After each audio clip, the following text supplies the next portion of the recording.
Assalamualaikum warahmatullahi wabarakatuh.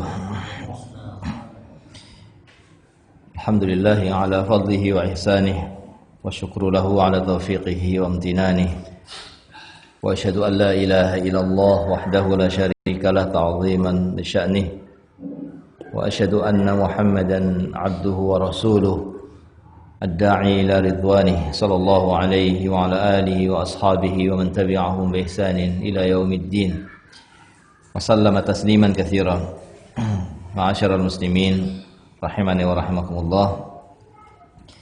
Alhamdulillah, kita panjatkan pujian kita dan syukur kita kepada Allah Subhanahu wa taala atas kebaikan-kebaikannya yang tidak terhingga, nikmat-nikmat yang begitu banyak, nikmat-nikmat yang kita rasakan setiap saat. Maka puji dan syukur kita hendaknya kita terus panjatkan kepada Allah Subhanahu wa taala. Dan pada sore hari ini Allah memberikan kebaikan yang sangat besar. Allah kumpulkan kita di majelis ilmu yang kita berharap dengan majelis ini kita akan semakin paham tentang agama kita, dan kita berharap dengan majelis ini akan semakin meningkatkan iman kita dan memperbaiki hati kita. Amin. Karena tentunya perhatian kita kepada agama dan perhatian kita kepada iman itu adalah perhatian yang harusnya kita berikan dengan porsi yang besar. Karena kebutuhan kita terhadap agama dan kebutuhan kita untuk istiqomah di atas agama, tepat di atas agama, dan kebutuhan kita kepada sempurnanya iman, ketinggian iman, ini kebutuhan yang menjadi sumber kebahagiaan. Sumber kebahagiaan seorang manusia itu ada pada kebaikan agamanya, kebenaran agamanya, dan juga kepada imannya. Sehingga perhatian kepada agama, perhatian kepada iman hendaknya lebih besar daripada perhatian kepada makan dan minum, perhatian kepada pakaian dan yang lainnya. Karena ini perkara yang berkaitan dengan kesuksesan, kesuksesan, kebahagiaan yang hakiki, yang sesungguhnya. Bukan hanya bahagia di dunia, tetapi bahagia pada kehidupan yang selamanya di akhirat. Sehingga menuntut ilmu menjadi sesuatu yang dibutuhkan oleh semua kita, tidak terkecuali. Sehingga pada sore hari ini kita bersyukur kepada Allah Subhanahu wa taala. Mudah-mudahan majelis ilmu ini menjadi majelis yang diberkahi oleh Allah Subhanahu wa taala. Amin. Dan kita masih dalam pembahasan kitab Al-Usul As-Salasah atau salah satu usul yang ditulis oleh seorang ulama yang hidup di abad ke-12, yang lahir pada tahun 1115 dan wafat pada tahun 1206 Hijriah. Dan kitab ini berisi tentang, sebagaimana namanya, salah satu usul atau usul salasah, 3 prinsip. Berbicara tentang 3 perkara yang prinsip. Yang dimaksud dengan 3 perkara yang prinsip, yang pertama adalah ma'rifatul abdi rabbahu. Seorang hamba mengenal Rabbnya. Wa ma'rifatul abdi dinahu. Seorang hamba mengenal agamanya. Dan wa ma'rifatul abdi nabiyahu. Seorang hamba mengenal nabi yang diutus oleh Allah kepadanya. Ini 3 prinsip yang dimaksud. Dan prinsip yang pertama sudah kita baca, yaitu berkaitan dengan pengenalan seorang hamba kepada Rabbnya. Dan ma'rifatu Allah, mengenal Allah, ini merupakan bagian yang sangat tinggi dalam agama kita. Karena ma'rifatullah itu bagian dari iman kepada Allah. Termasuk iman kepada Allah adalah dia harus mengimani nama dan sifat. Mengimani nama dan sifat. Sehingga ini adalah bagian dari rukun iman kepada Allah. Rukun iman itu ada 6. Yang pertama iman kepada Allah. Nah, rukunnya iman kepada Allah itu diantaranya mengenal Allah dari nama-namanya dan sifat-sifatnya. Beriman kepada nama-nama Allah, beriman kepada sifat-sifat Allah Subhanahu wa taala. Sehingga ma'rifatullah ini mengenal Allah menjadi sesuatu yang memiliki kedudukan tinggi dalam agama kita. Ya. Dan ya secara akal saja tidak pantas seorang tidak kenal Robnya. Bagaimana seseorang kok tidak mengenal yang menciptakan dirinya? Seorang tidak mengenal yang memberi rizki setiap hari, setiap saat. Seorang tidak mengenal yang menjadi sesembahannya, yang dia ibadahi. Ini secara akal tidak bisa diterima. Ini sesuatu yang merupakan kekurangan yang sangat. Bagaimana tidak mengenal pencipta, pemberi rizki, yang mengatur urusan alam semesta, yang maha kuasa, yang maha besar, dia tidak kenal. Yang dia ibadahi, dia nggak kenal yang diibadahi. Ini sesuatu yang aneh. Ya, makanya mengenal Allah menjadi sesuatu yang penting. Sesuatu yang penting. Bahkan ini masuk ke dalam tauhid yang 3. Tauhid itu ada tauhid rububiyah, ada tauhid uluhiyah, dan tauhid asma wa sifat. Dan ini masuk dalam tauhid. Jadi ini masuk ke dalam perkara apa? Perkara yang menjadi pondasi dalam agama kita. Karena tauhid itu merupakan pondasi dari agama kita. Sementara agama kita itu digambar oleh Nabi SAW seperti bangunan. Sehingga kalau orang ingin Islamnya kuat, Islamnya semakin tinggi, kuat, imannya semakin tinggi, itu harus dimulai dengan pondasi yang kuat. Kan kalau bangunan begitu ya. Semakin tinggi bangunannya, maka pondasinya harus semakin kuat. Dan orang yang berakal tentunya akan memperhatikan itu. Mau bangun rumah, tentunya yang pertama kali dipikirkan adalah pondasinya. Makanya kan orang yang ngerti pembangunan rumah ya, yang pertama kali dibeli ya batunya, pasirnya. Yang nggak tahu mungkin dia akan memulai dengan apa? Beli catnya dulu, beli kaca, beli jendela. Akhirnya yang dipentingkan malah dari urusan apa? Itunya, urusan kacanya, catnya, pondasinya dilalaikan. Padahal dia pengen rumah yang tinggi. Ya mungkin tidak lama kan roboh. Maka di sini ini harus kita pahami. Dan setelah menyebutkan bahwa perkara yang pertama dari prinsip yang 3 ini adalah mengenal Allah, dan bahwasannya orang yang mengenal Allah itu hendaknya dia menjadikan Allah sebagai satu-satunya yang diibadahi. Ya. Maka kemudian disebutkan di sini contoh-contoh ibadah. Ya, contoh-contoh ibadah. Nah, jadi di sini lebih apa ya? Lebih fokus kepada mengenal Allah dan mentauhidkan Allah dari sisi ibadah. Ya. Padahal sebetulnya mengenal Allah itu juga dari sisi apa? Dari sisi mengenal nama-nama dan sifat-sifatnya. Ya. Makanya iman kepada Allah itu dibangun di atas 2 pondasi. Pondasi yang sifatnya ilmu dan pondasi yang sifatnya amal. Nah, pondasi yang sifatnya ilmu, di mana dia harus mengenal Allah dari sisi mengenal nama-namanya, mengenal sifat-sifatnya, gitu ya.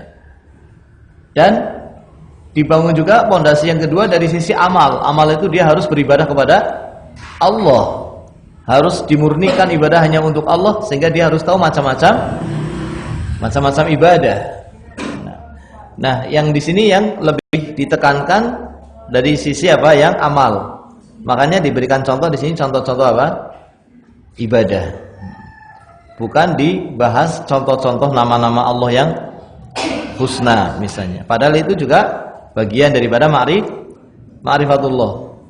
Nah, tapi memang muallif rahimahullah, penulis ini memang punya maksud dari sisi karena melihat yang sangat dibutuhkan di waktu itu, terutama di masa beliau, adalah memperbaiki dari sisi apa? Pondasi yang sifatnya amalan, dari sisi tauhid yang sifatnya uluhiyah.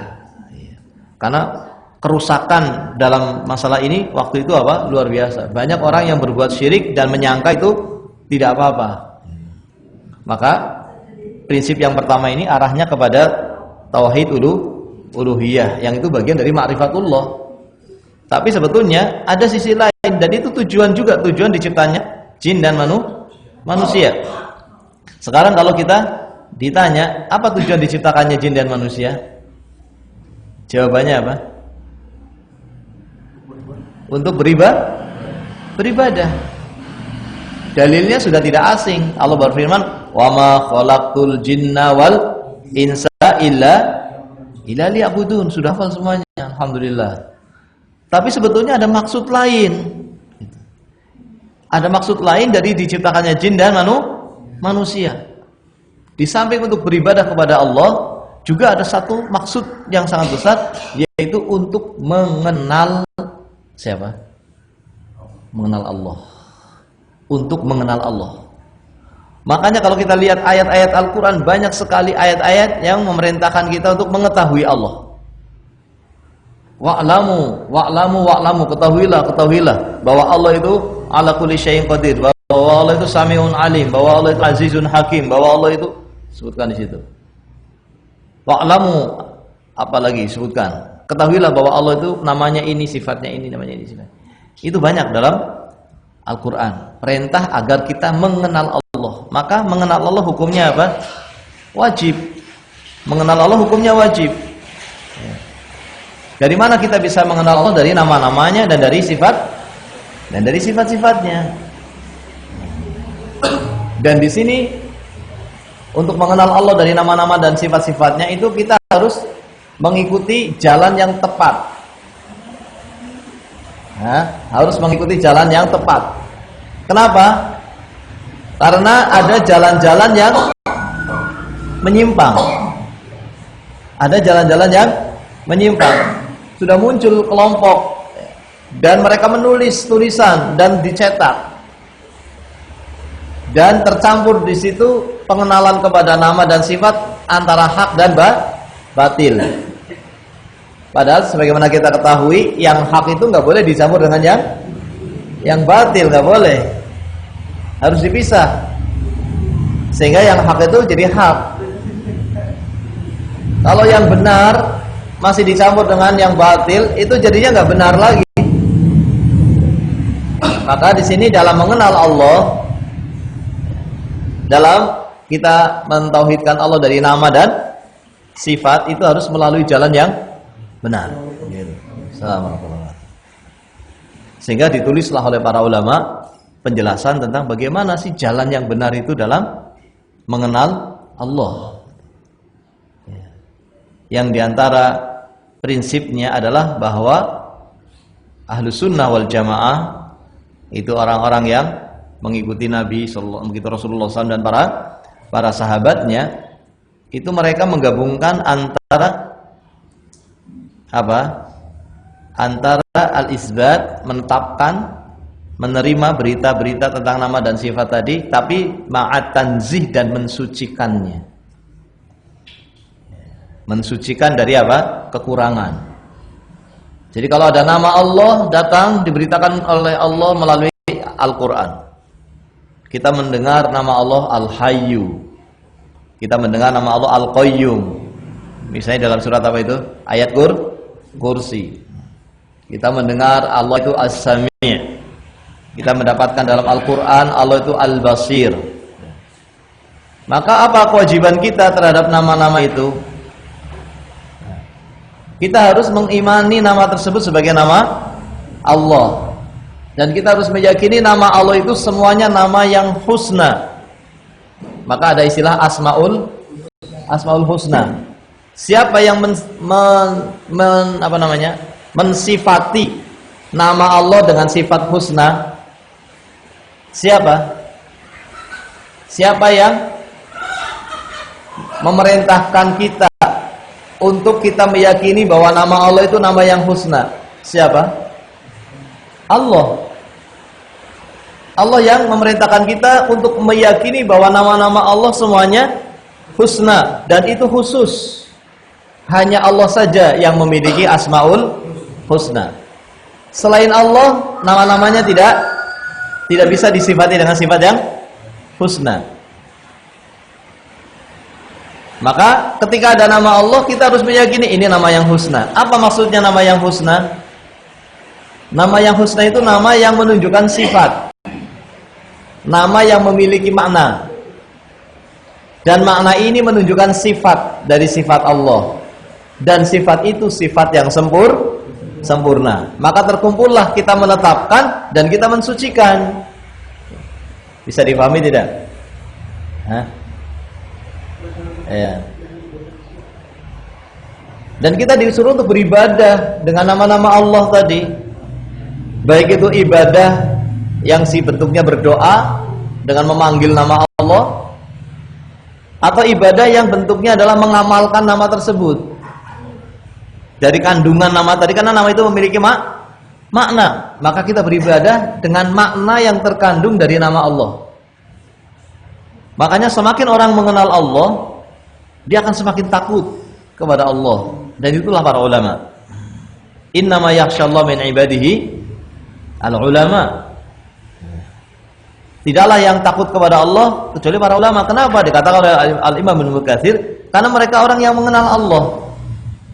Mereka orang yang mengenal Allah dengan pengenalan yang benar. Karena setiap nama memiliki makna yang tidak dikandung dalam nama yang lainnya.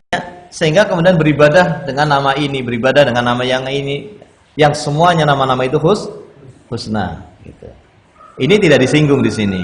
Tetapi kita tambahkan sedikit untuk melengkapi, baru nanti insya Allah masuk kepada prinsip yang kedua, yaitu mengenal agama Allah.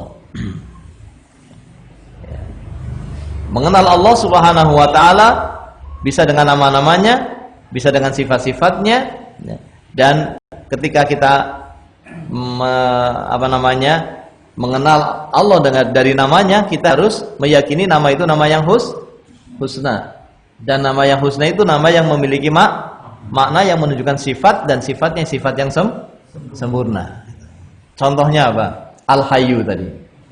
Ketika kita mendengar Allah memberitakan dalam ayat kursi, Allahu la ilaha illa huwal hayyu. Dialah yang Al-Hayyu. Kita meyakini Allah memiliki namanya Al-Hayyu. Kita boleh memanggil Allah ya Al-Hayyu, boleh. Karena itu namanya. Dan Allah yang memberi nama.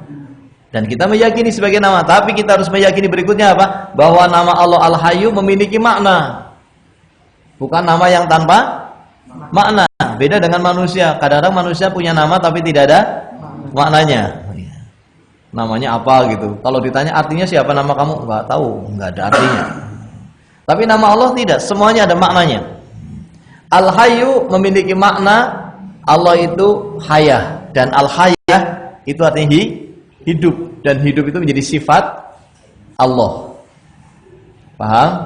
Tetapi tidak cukup segitu. Hidup yang kita imani dari hidupnya Allah, hidup yang kita yakini dari sifatnya Allah, itu hidup yang sempurna. Tidak cukup hanya meyakini Allah hidup, tidak cukup.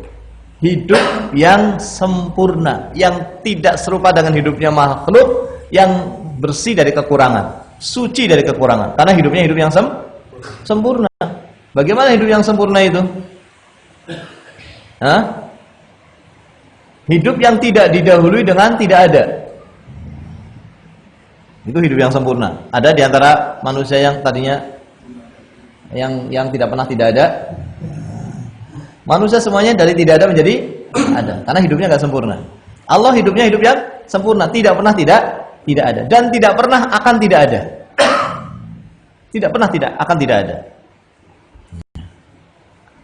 Dan hidup yang sempurna ini mengharuskan Allah itu memiliki sifat-sifat yang sempurna yang lainnya. Ini contoh. Beda dengan manusia tadi. Terkadang namanya tidak ada maknanya. Terkadang ada maknanya juga. Namanya Hasan. Ada maknanya? Nah, maknanya apa? Bagus. Ya kan? Hasan kan baik. Apakah kemudian kita boleh meyakini bahwa Hasan ini sifatnya baik karena namanya Hasan? Belum tentu. Karena manusia.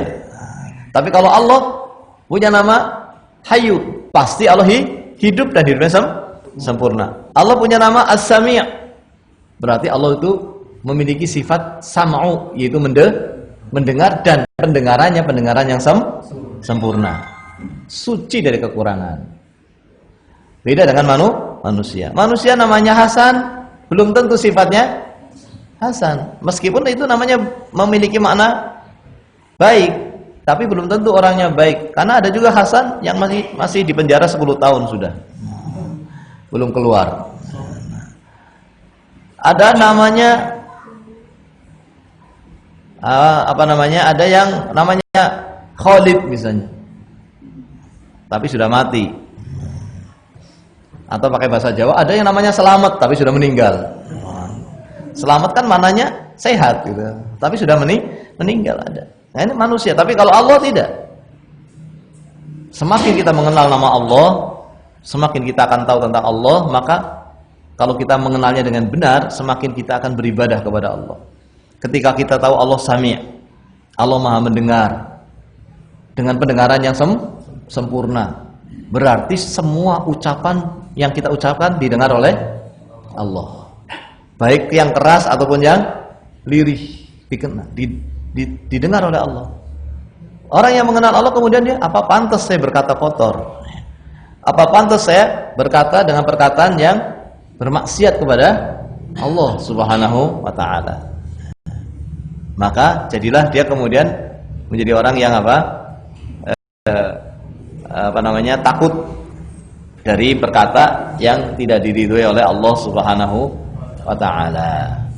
Ketika dia tahu bahwa Allah Al-Hayyu yang hidup, dan hidupnya Allah hidup yang tidak pernah ada matinya, akhirnya dia menjadi orang yang berserah diri kepada Allah. Makanya Allah merintahkan wa tawakkal 'alal hayyi alladzi la yamut. Tawakallah kamu kepada yang hidup yang enggak pernah mati.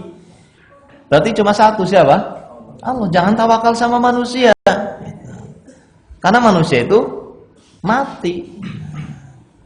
Hidup, tapi kalau hidupnya enggak sempurna. Bertawakal kepada yang hidup yang sempurna.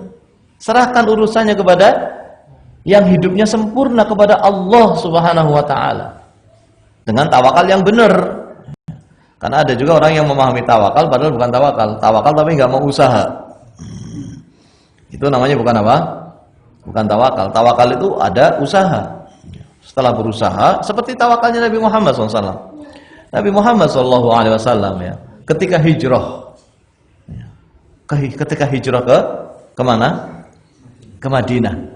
Nabi itu berusaha bersembunyi di gua Sur, dicari-cari oleh orang-orang Quraisy, dijadikan sayembara, siapa yang bisa menangkapnya hidup atau mati dapat hadiah yang luar biasa, 100 ekor onta. Beliau bertawakal, bersembunyi. Setelah beliau bertawakal, kemudian Allah memberikan pertolongan. Karena barang siapa yang bertawakal kepada Allah, Allah akan menolongnya. Tapi tawakal yang benar, sekali lagi tawakal yang benar. Karena ada, ya maaf saja, ada orang yang pergi 3 hari dari rumah, katanya dakwah ke sana, 7 hari ke sana, sebulan ke sana. Ditanya, bagaimana keluarganya kamu tinggal? Tawakal. Itu bukan tawakal. Itu namanya tidak tanggung jawab, bukan tawakal. Tawakal tidak seperti itu. Harus ada usaha. Setelah ada usaha, kemudian serahkan kepada Allah, Allah akan menolong.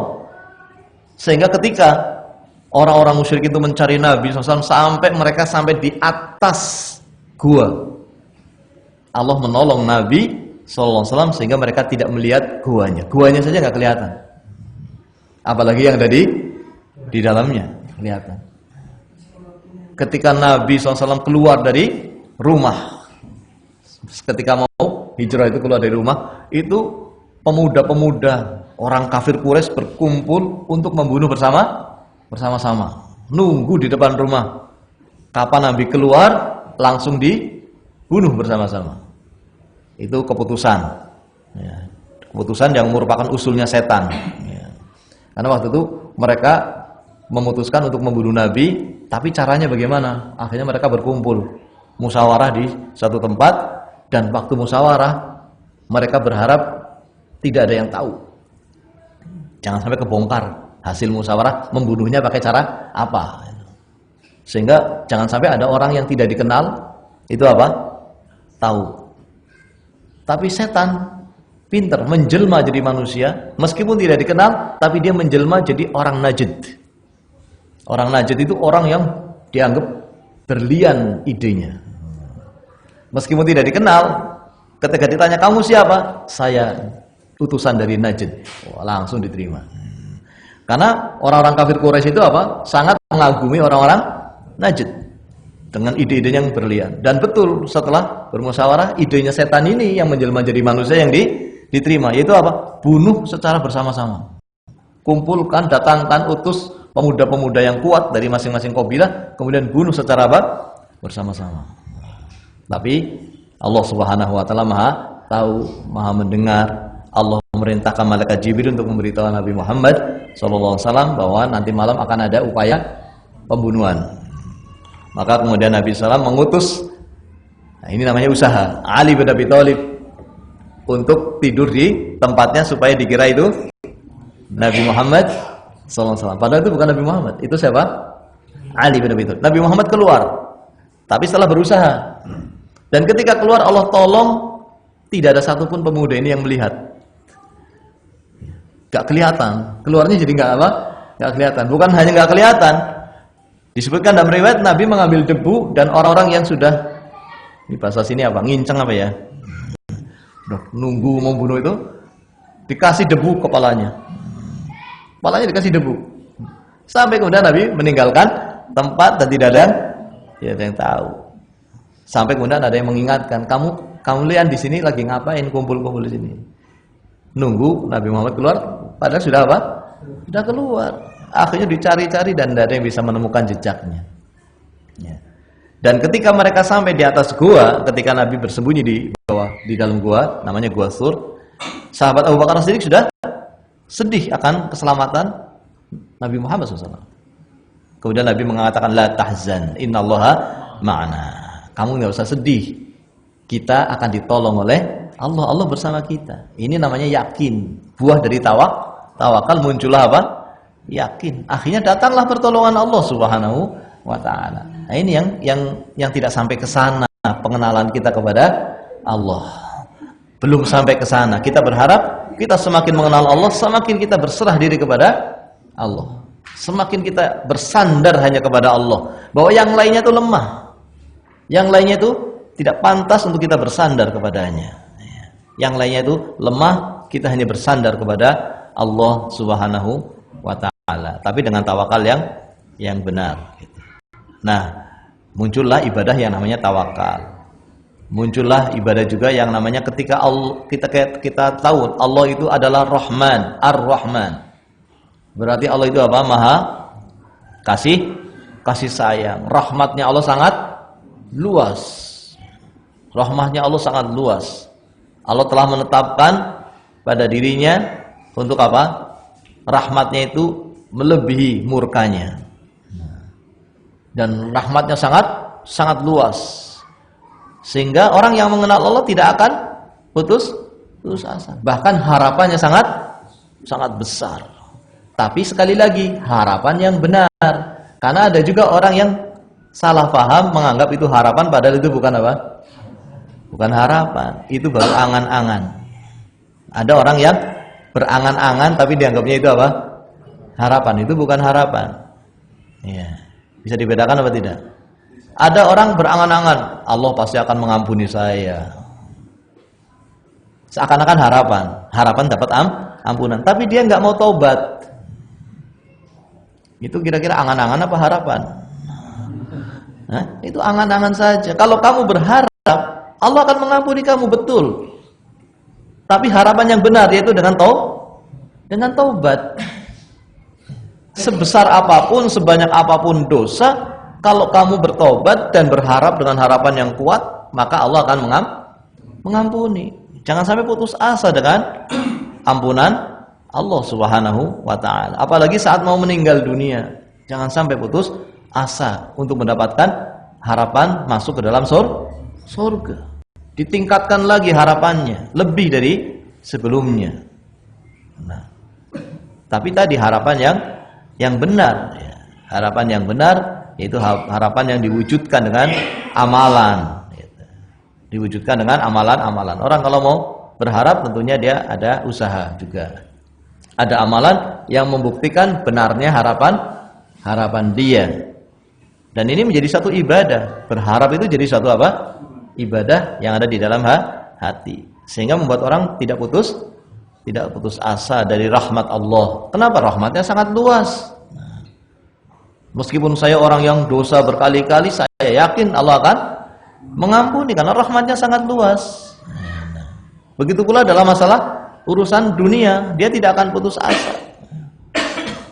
Meskipun dia sakit, dia harapan sembuhnya tetap apa? Ada. Harapan bahwa itu akan jadi kebaikan, sakitnya akan menjadi sebab kebaikan, tetap ada. Tidak putus asa.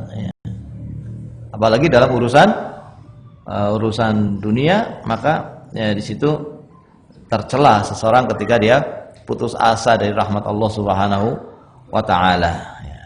Ya, maksudnya urusan dunia, kesulitan dunia kan kesulitan yang tidak seberapa dibanding kesulitan nanti di akhirat. Kok ada orang sampai putus asa bunuh diri? Ini sudah betul-betul tidak berakal. Bagaimana sampai dalam urusan dunia dia kemudian bunuh diri? Kalau urusan agama takut, ya. Takut misalnya kalau saya hidup saya bisa kafir nih. Karena apa? Karena upaya-upaya untuk membuat orang kafir itu besar misalnya. Maka dia tidak mengapa, ya Allah, kalau saya hidup dan kafir mendingan saya mati, nggak apa-apa. Tapi kalau ya Allah miskin seperti ini, ya Allah matikan saja. Ya, ini sesuatu yang sangat tidak pantas, ya. Karena kesulitannya hanya kesulitan dunia. Bersabar dan yakin, bertawakal. Cuma tadi tingkatannya nggak sampai kepada mengenal Allah yang benar, sehingga sebagian orang tidak yakin akan bisa cukup dengan yang halal. Nggak mungkin kalau dengan cara yang halal, ini nggak mungkin, ini harus pakai cara yang haram ini. Sampai muncul istilah apa?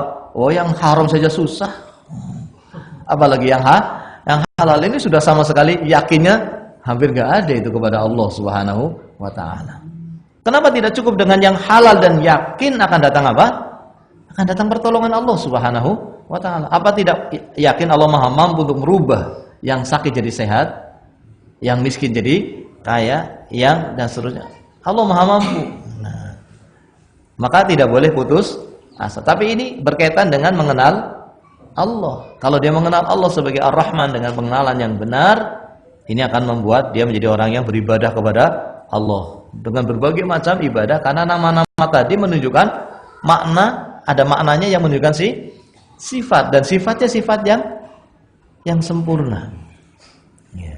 Jadi di sini ada tauhid yang sifatnya ilmu, yaitu mengenal Allah, ada tauhid yang sifatnya amal, yaitu beribadah kepada Allah, dan ini dua-duanya adalah maksud diciptakannya manusia.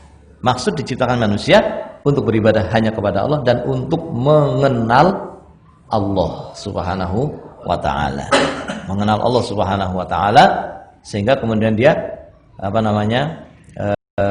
menjadi orang yang meyakini, menetapkan sifat-sifat Allah. Dan di sini akal tidak boleh ikut menetapkan, karena akal tidak mampu untuk bisa mengenal Allah. Kenapa? Karena akal tidak tahu yang gaib, sementara Allah itu gaib. Terus bagaimana kita bisa mengenal Allah? Hanya dengan wahyu, hanya dengan ayat dan hadis. Kalau ada ayat, ada hadis yang mengkhabarkan tentang Allah, maka kita terima. Akalnya langsung dipakai untuk menerima. Jangan sampai malah akalnya menolak, tidak masuk akal. Memang akalnya yang nggak bisa, di situ akalnya nggak bisa. Akal itu nggak mampu. Sebagaimana akal itu sama dengan panca indera kita, sama dengan mata, sama dengan telinga. Mata itu ada batas kemampuannya apa tidak? Ada. Sekarang kita suruh melihat kejadian di balik rumah di depan masjid ini. Apa yang terjadi di sana? Kita mau nginceng, mau melihat selama-lamanya juga tidak akan sampai. Kenapa?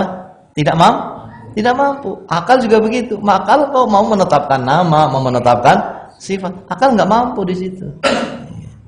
Akal tidak mampu. Kalau dia bisa bertanya, kalau dia bisa bicara, dia akan mengatakan jangan pakai saya nggak mampu saya. Tapi ternyata dipakai oleh sekelompok yang namanya Mu'tazilah, yang namanya Jahmiyah. Akhirnya akal yang didahulukan, ayatnya ditolak. Ayatnya mengatakan Ar-Rahman 'alal 'arsy istawa. Allah di atas arsy. Itu ayatnya begitu bunyinya. Akalnya apa? Oh enggak ya Allah, engkau enggak di atas. Terus engkau di mana-mana. Nah, yang memberitakan sih siapa? Allah Subhanahu wa taala. Maka wajib bagi kita untuk mengimani Allah itu istawa. Yang artinya dalam bahasa Arab artinya di atas. Jangan kemudian dirubah. Jangan kemudian diganti. Jangan kemudian tidak diimani. Alasannya apa? Alasannya tidak masuk akal. Alasannya nanti akan menyamakan Allah dengan makhluk. Kita katakan tidak. Kenapa? Karena ini sifat yang disandarkan kepada Allah. Maka sifat ini mengikuti Allah. Dan Allahnya sempurna. Maka sifat ini juga sempurna. Beda dengan di atasnya manusia. Manusia di atas kursi. Sama-sama di atas, tapi ini di atasnya disandarkannya kepada manusia. Manusianya lemah, sehingga manusia di atas kursi karena manusia butuh kursi. Tapi Allah di atas arsy. Apa Allah butuh arsy? Tidak. Berarti tidak sama. Jadi setiap ada berita dari Allah tentang nama, tentang sifat, kita harus meyakini itu nama dan sifat tidak sama dengan nama dan sifat makhluk. Ini nama dan sifat yang sempurna, dan makhluk nama dan sifatnya yang penuh dengan kekurangan. Langsung ke situ. Jadi akal jangan ikut dipakai di situ. Yang dipakai iman. Paham? Yang dipakai iman. Ketika Nabi Muhammad SAW memberitakan Allah turun ke langit dunia pada sepertiga malam. Hadisnya Bukhari Muslim. Terus bagaimana ini? Turun. Nah, yang pakai akal apa? Enggak ya Allah, enggak mungkin. Terus hadis itu apa maksudnya? Hadis itu mungkin maksudnya yang turun malaikat.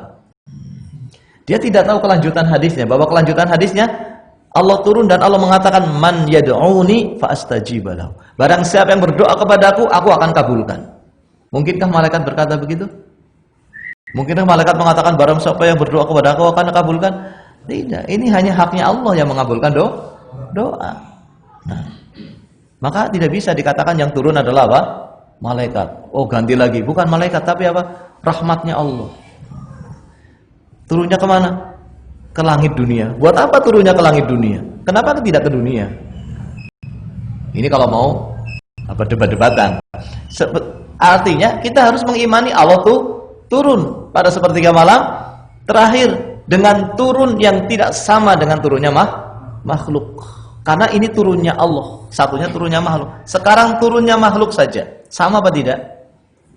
Antar makhluk yang turun dari sesuatu yang di atas ke bawah apa sama? Tidak. Sekarang manusia turun dari pohon kelapa.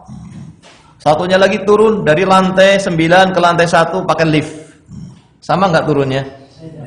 Beda. Manusia saja beda. Kenapa kemudian Allah dikatakan sama? Manusia saja beda. Sama-sama turun tapi tidak sama. Pesawat turun, sama nggak turunnya dengan orang yang di lift? Ya sama. Maka dengan yakin tanpa ragu-ragu kita menerima berita tadi. Kita mengimani berita tadi dan kita sucikan nama dan sifat Allah dari kekurangan dan dari keserupaan dengan makhluk. Ini bagian yang sangat penting karena sekarang banyak orang yang tadi mencampur adukan antara yang hak dengan yang batil dalam masalah ini. Ada yang menerima sifat sebagian tapi menolak sebagian sifat yang lainnya. Bahkan ada yang menolak sifat semuanya. Itu kelompok Mu'tazilah. Jadi nama-nama Allah itu hanya menunjukkan zat Allah katanya. Tapi tidak menunjukkan sifat. Nah, ini sesuatu yang aneh. Bagaimana adanya Allah tapi tidak ada sifat, itu suatu yang aneh. Seperti orang, jadi dia mengatakan Allah itu sami, artinya maha mendengar tapi tanpa pendengaran. Allah alim tapi tanpa ilmu. Allah ini ditiadakan sifat-sifat itu, ditiadakan semuanya. Diyakini Allah itu namanya ini, tapi tidak menunjukkan sifat, hanya nama menunjukkan zat saja. Ini tidak mungkin. Kenapa? Karena sesuatu yang ada pasti memiliki pasti ada sifatnya. Misalnya ada orang mengatakan saya di rumah punya pohon mangga. Orang yang mendengar mengatakan apa? Sudah berbuah atau belum mangganya? Belum, nggak ada buahnya. Oh, daunnya mungkin terlalu rindang. Nggak ada daunnya. Terus batangnya bagaimana? Nggak ada batangnya. Akarnya? Nggak ada akarnya. Berarti ada apa tidak? Tidak ada. Mu'tazilah mengatakan Allah itu ada tapi tidak memiliki sifat. Sama saja Allah tidak ada. Kamu beribadah kepada sesuatu yang tidak ada. Tapi Ahlus Sunnah wal Jamaah beribadah kepada Allah yang memiliki Asmaul Husna, yang memiliki sifat-sifat yang sempurna, yang bersih dari kekurangan, bersih dari keserupakan dengan sifat makhluk. Ini prinsip yang pertama. Yang jika kita benar-benar mengetahui Allah dengan benar, insya Allah ketika nanti ditanya, siapa Robmu?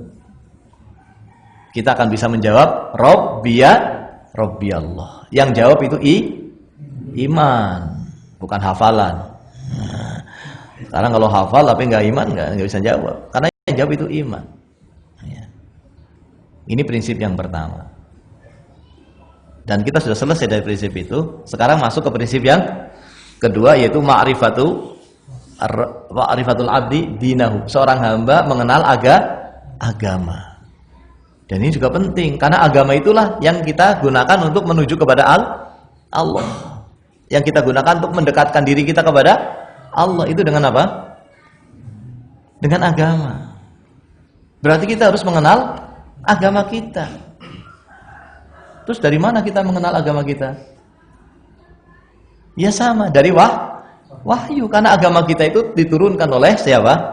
Oleh Allah. Turunnya berupa wahyu. Diturunkan kepada manusia yang paling mulia, yaitu Nabi kita Muhammad Sallallahu Alaihi Wasallam, Sayyidul Anbiya wal Mursalin, pemimpin para nabi. Agama itu turun kepada Nabi Muhammad SAW dalam bentuk wahyu. Wahyunya berupa Al-Quran dan hadis. Berarti kalau kita hendak mengenal agama kita, kita harus mengenal Al-Quran dan hadis.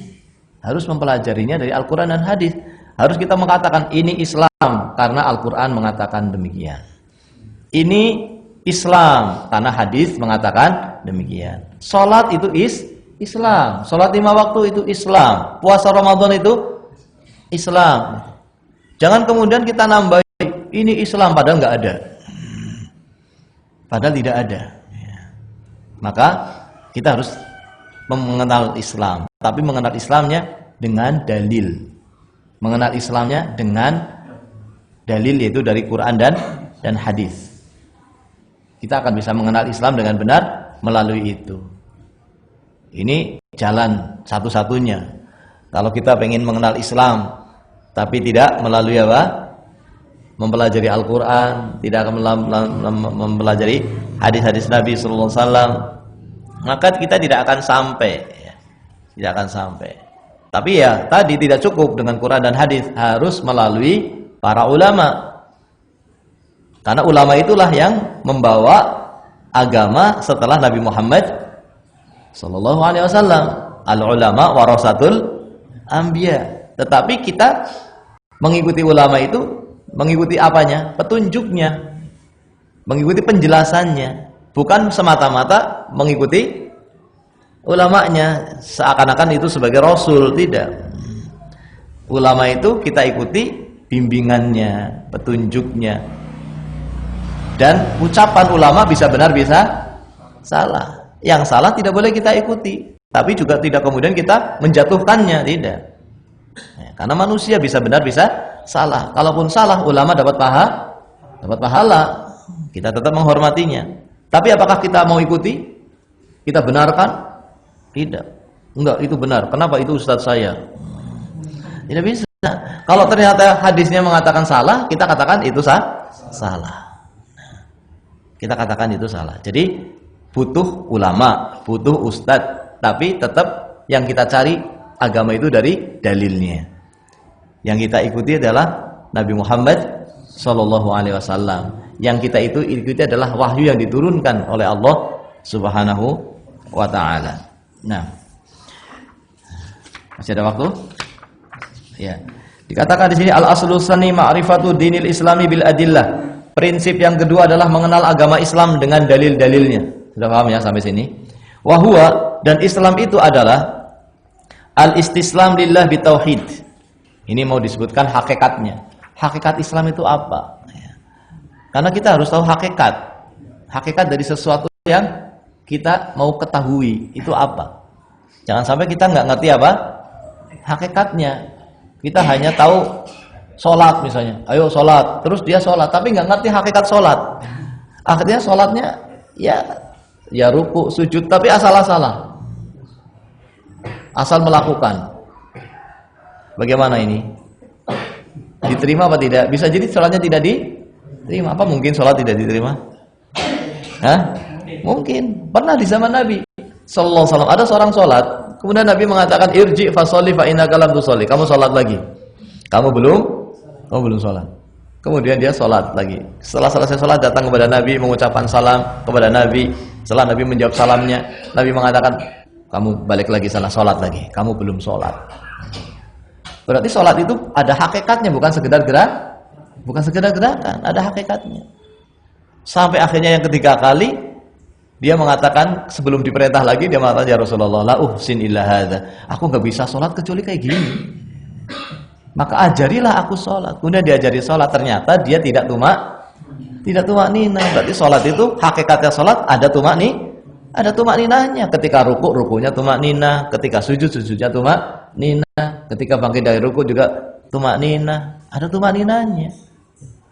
Bukan kayak orang sholat tarawih 5 menit 20 rakaat. Bukan masalah rakaatnya, silahkan sekian rakaat tidak ada masalah. Tetapi tumak ninahnya itu harus. Kalau tidak tumak ninah ya bukan sholat namanya. Ada hakikatnya gitu. Puasa juga ada hakikatnya. Bukan hanya menahan lapar dan dahaga, tapi ternyata ada hakikatnya, itu menahan juga maksiat. Bagaimana orang puasa maksiatnya seperti biasa? Orang puasa nggak sholat seperti biasanya, nggak bisa. Karena puasa itu bukan hanya menahan lapar dan dahaga. Jadi ada hakikatnya. Larangan juga begitu. Larangan judi, larangan riba, itu harus tahu hakikatnya. Kalau tidak, dianggapnya judi itu hanya apa misalnya? Judi itu dianggapnya hanya main kartu misalnya, pakai uang. Ternyata judi tidak begitu. Judi itu sesuatu yang ada spekulasi, bisa dapat bisa tidak. Saya mengeluarkan uang 100, bisa dapat bisa tidak, ada spekulasi di situ. Maka kalau dia tahu hakikatnya, bisa jadi lomba tapi ternyata judi.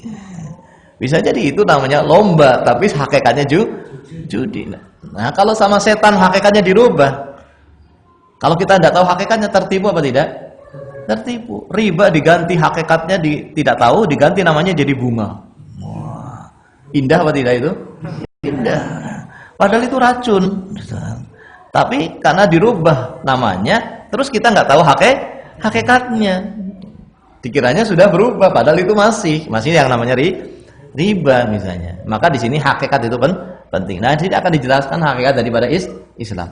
Hakikat Islam itu apa? Hakikat Islam itu adalah al-istislam lillah bitauhid. Adalah berserah diri kepada Allah. Kita beramal, yang kita serahkan amalan itu kepada Allah. Berserah diri kepada Allah dengan perbuatan-perbuatan kita. Kita berserah diri kepada Allah. Kita tunduk kepada Allah. Tetapi berserah dirinya itu, amalan-amalan itu harus bitauhid. Harus dengan tauhid, artinya harus murni untuk Allah saja. Berserah diri dengan beramal. Yang amalan ini, perbuatan-perbuatan ini adalah dilakukan semata-mata untuk Allah. Wal inqiyadu lahu bitta'ah, dan Islam itu adalah tunduk kepada Allah dengan taat kepadanya, tunduk dengan taat. Ada perintah dijalankan, ada larangan ditinggalkan. Asalnya begitu. Asalnya kita itu nggak tanya, ini perintahnya wajib apa sunnah. Kenapa?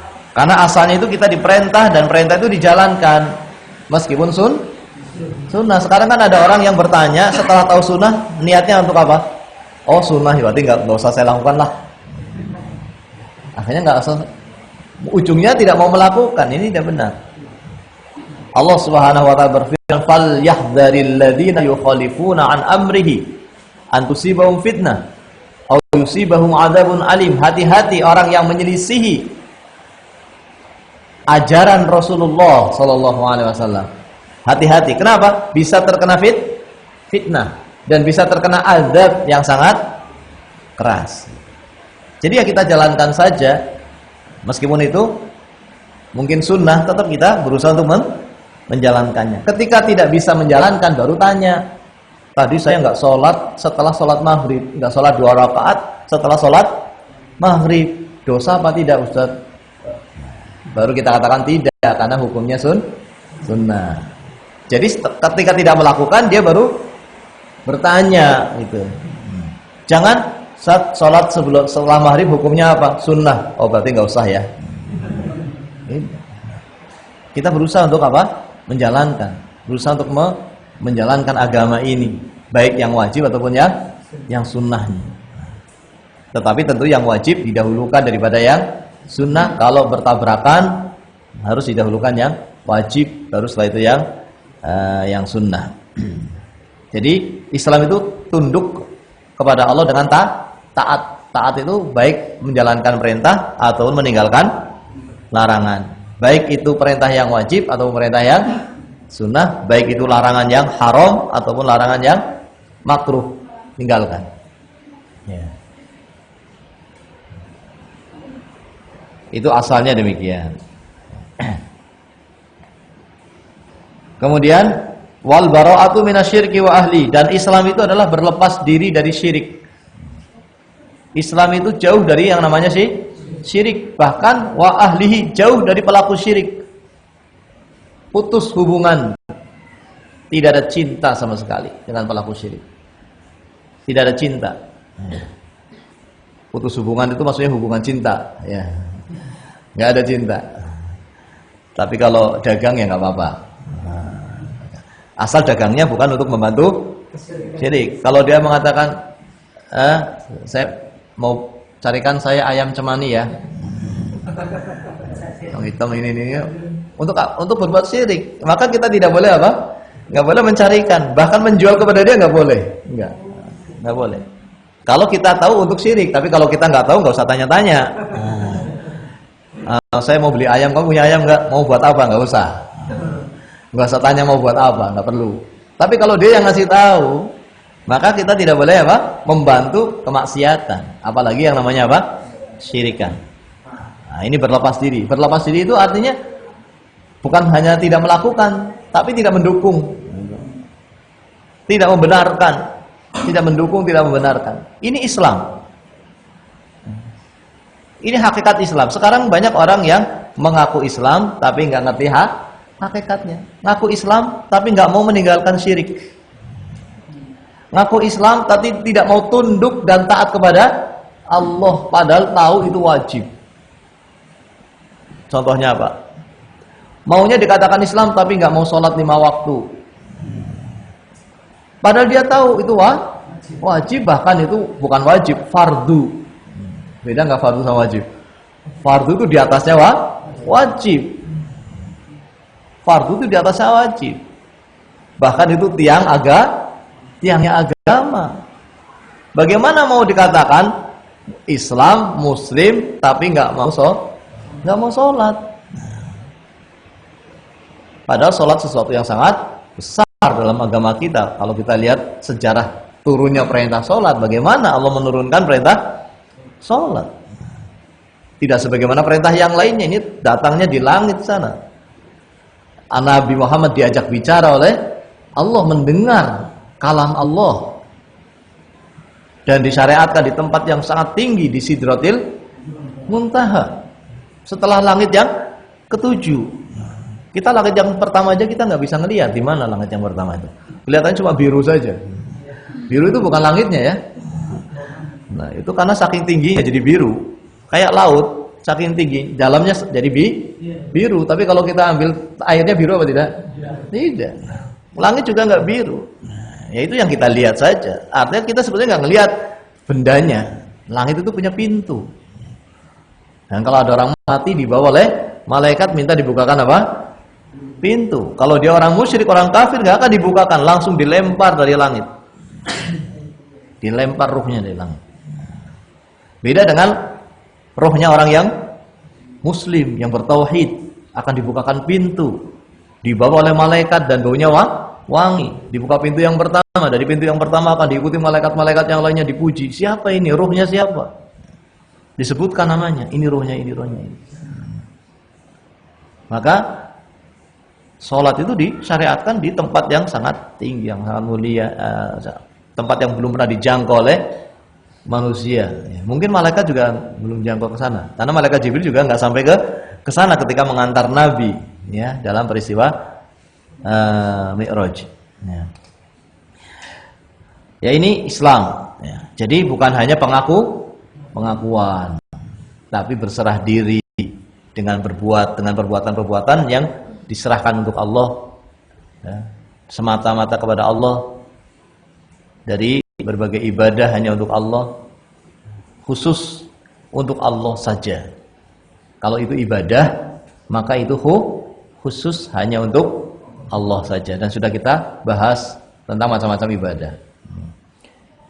Kemudian juga dia orang yang taat, tunduk taat kepada Allah Subhanahu wa Ta'ala.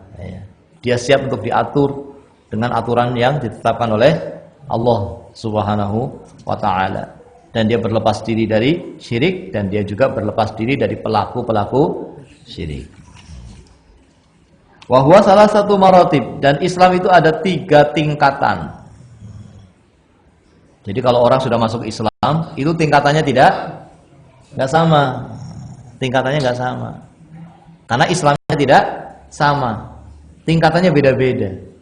Nah, semakin dia mengenal Islam, semakin dia menjalankan Islam, nanti dia semakin masuk ke dalam Islam, dalam tingkatan Islam yang lebih tinggi. Dan orang itu bisa Islamnya naik tinggi, bisa juga Islamnya yang sudah tinggi turun lagi. Tingkatannya apa saja? Pertama Islam, yang kedua iman, kemudian yang ketiga ihsan. Ya. Artinya apa? Tidak setiap muslim itu mukmin, tidak setiap muslim mukmin. Kalau dari orang kafir, dari orang musyrik, biasanya dia muslim dulu. Kemudian setelah itu tambah iman, jadi mukmin, tambah iman, jadi kemudian jadi muhsin. Nah, tapi kemudian nasallallahu salam, mudah-mudahan tidak terjadi, karena sesuatu hal turun lagi. Mukmin, turun lagi jadi muslim. Walaikumsalam, kemudian bisa sampai keluar. Maka tingkatan iman ini ada, tingkatan Islam itu ada dalam agama kita. Ya. Ada dalam agama kita, bahwa orang Islam itu tidak sama tingkatan keimanannya dengan ketidaksamaan tingkatan keimanannya, maka dia keislamannya pun tidak sama. Ada iman yang hanya mendudukan dia sebagai muslim. Ada iman yang sampai membuat dia menjadi mukmin. Ada iman yang membuat dia sampai kemudian menjadi sampai muhsin. Tingkatannya lebih tinggi. Berarti nanti balasannya bagaimana? Lebih tinggi apa tidak? Lebih tinggi balasannya. Ketika melewati sirat yang di atas neraka, berbeda apa tidak muslim dengan mukmin? Beda. Kalau yang mukmin bisa sekilat, seperti kilat langsung sampai. Seperti kuda yang kencang. Tapi kalau muslim saja, bisa jadi dia jalannya jalannya sambil ngesot. Pakai pantatnya. Padahal di kanan kiri ada besi yang menarik. Kemudian ketarik masuk neraka. Mungkin apa tidak? Mungkin.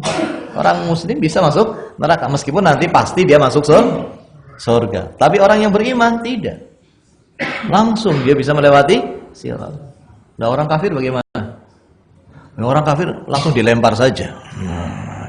Orang kafir langsung dilempar saja. Sebagian ulama mengatakan tidak melewati sirat karena dia pasti apa? Lihat tuh. Masih terhormat kalau suruh lewat sirat. Tidak ada kehormatan bagi orang kafir, dilempar saja. Dilempar ke dalam api neraka dan selama-lamanya. Nah, maka di sini setiap kita hendaknya memikirkan keislaman kita. Saya kira-kira di mana ini ya? Bisa tahu apa tidak? Bisa, masing-masing kita bisa tahu Islam saya itu sampai mana ini. Makanya tadi perhatian seseorang kepada agamanya itu penting supaya dia bisa menguatkan agamanya. Perhatian seseorang kepada imannya itu penting supaya dia bisa meninggikan apa? Meninggikan keimanannya. Maka di sini ada 3 tingkatan. Yang tentunya yang paling banyak ya tingkatan yang pertama. Banyak itu. Tingkatan yang kedua tentunya lebih apa? Lebih sedikit. Tingkatan yang ketiga tentunya lebih apa? Wah, lebih sedikit lagi. Karena yang ketiga ini tidak pakai dihisab nanti. Masuk surga langsung, nggak pakai dihisab. Kalau yang muslim masih dihisab. Bisa hisab, misalnya hisab yang berat, ya, bisa juga. Kalau mukmin mungkin masih dihisab, tapi dengan hisab yang ringan. Hanya ditunjukkan kamu salah ini. Setelah itu dimaafkan dan masuk ke dalam surga. Masih dihisab. Tapi kalau muhsin, sudah langsung masuk saja. Sudah sampai ini apa belum kira-kira? Ya berusaha untuk sampai apa? Nasallallahu alaihi wasallam. Tapi tadi ini semuanya kalau kita mengenal Allah yang maha kuasa, mengenal Allah yang menetapkan segala sesuatu, maka kita tidak akan pernah lepas dari berdoa kepada Allah dan kita tidak pernah lepas bersandar kepada Allah dan minta tolong kepada Allah. Karena kita tidak bisa mewujudkan Islam, tidak bisa mewujudkan iman, tidak bisa mewujudkan ihsan kecuali dengan pertolongan Allah. Kita tidak bisa beramal kecuali dengan pertolongan Allah. Makanya ketika ada panggilan azan, hayya 'alas shalah, apa jawaban kita? Ayo beramal salat. Jawabannya hayya 'alas shalah lagi? Tidak. Ketika muadzin mengatakan Allahu Akbar, kita katakan Allahu Akbar. Ketika muadzin mengatakan asyhadu an la ilaha illallah, kita katakan asyhadu an la ilaha illallah. Ketika muadzin mengatakan asyhadu anna Muhammadar Rasulullah, kita katakan asyhadu anna Muhammadan. Ketika muadzin mengatakan hayya 'alas shalah, kita katakan la haula wala quwata illa billah. Ketika muadzin mengatakan ayo salat, kita katakan tidak ada daya dan upaya, saya tidak bisa salat kecuali dengan pertolongan Allah. Saya akan lakukan, tapi saya tidak yakin akan bisa saya tidak bisa melakukannya kecuali dengan pertolongan Allah. Makanya beda. Sehingga untuk mewujudkan ini naik tingkatan butuh yang namanya pertolongan Allah. Untuk bisa beribadah butuh yang namanya pertolongan Allah Subhanahu wa taala. Oleh karena itu kita hendaknya senantiasa takut, ya, senantiasa jangan merasa sudah sempurna bisa melakukan sendiri, tidak. Ya. Kita butuh dengan pertolongan Allah Subhanahu wa taala dalam seluruh urusan kita. Ya. Maka hendaknya kita terus berdoa kepada Allah, tidak berhenti untuk berdoa. Jangan berdoanya waktu Ramadan saja. Selesai Ramadan kayak sudah nggak butuh. Yang kita ibadahi di bulan Ramadan, ya kita ibadahi di bulan Syawal. Di Ramadan sholat 5 waktu, Syawalnya berhenti. Memang yang diibadahi di Ramadan siapa? Yang diibadahi di bulan Syawal siapa? Sama. Di bulan Ramadan baca Quran, di bulan Syawal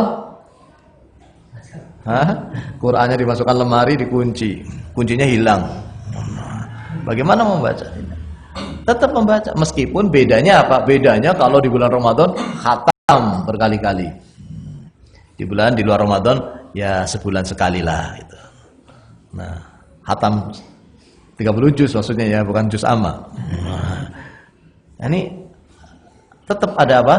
Meminta kepada Allah untuk tetap bisa beribadah, bisa beramal, supaya kita bisa naik tingkatan tadi. Ada harapan apa tidak? Harus ada harapan. Harus ada harapan. Kalau orang mengenal Allah, dia akan berharap dan akan tidak putus asa, ya. Akan bisa mengejar, ya, ketinggalan, ya. apalagi yang terjatuh kepada kemaksiatan, maka dia di samping bertobat dia akan apa? Mengejar. Bukan hanya tobat saja, karena dia tahu dirinya banyak dosa, ketinggalan sudah. Maka setelah dia tobat dia kejar untuk bisa lebih banyak dalam beramal. Maghrib belum? Ini menjelang maghrib dan barangkali ada yang puasa ya. Nanti kita lanjutkan pembahasan tentang mengenal Islam ini pada pembahasan setelah salat maghrib. Begitu, Pak? Seperti biasa. Baik. Kita cukupkan dulu pertemuan pertama ini. Sesi pertama ini. Wassallallahu wasallam ala nabiyina Muhammad wa ala alihi washabbihi ajmain. Assalamualaikum warahmatullahi wabarakatuh.